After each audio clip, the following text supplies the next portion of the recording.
My name is Bo Green, and I serve as the Executive Director of Student Advocacy at the Community College of Aurora.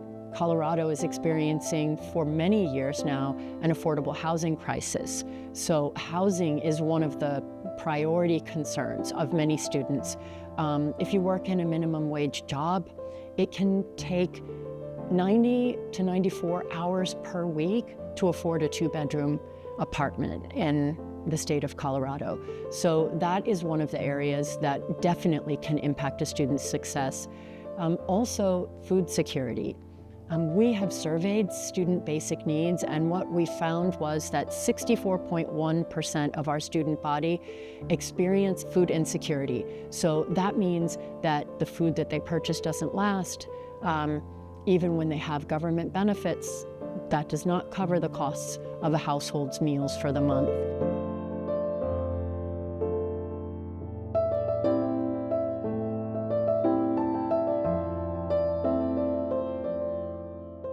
Hi, I'm Britt Davis. I'm the Scholarship and Donor Impact Coordinator for the Community College of Aurora Foundation. So our partnership with the District Credit Union has been around for a while. Not only are they able to come in and do financial literacy workshops with our students, but they're also able to provide critical student emergency assistance gift cards for our students that are going through crisis. These days, I always tell my students that the difference between staying enrolled and a typical day is life happening to you.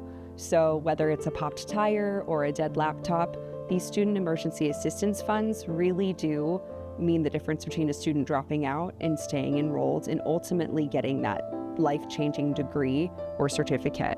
The district has come in and graciously waived our activation fees for the gift cards for a long time now, which ensures that we're able to use as many dollars as possible to go directly to the student in crisis instead of having to spend money on those fees. Again, it just shows how much they're investing in our community because our students at the Community College of Aurora are our community members. This partnership is everything for us. It is the reason that so many of those dollars go to students, and we use every single one of those. We have such a high-touch model that we can guarantee as much money as can be raised. We will make sure that we find the students who really need that, and we can work with them to have that as a part of our process.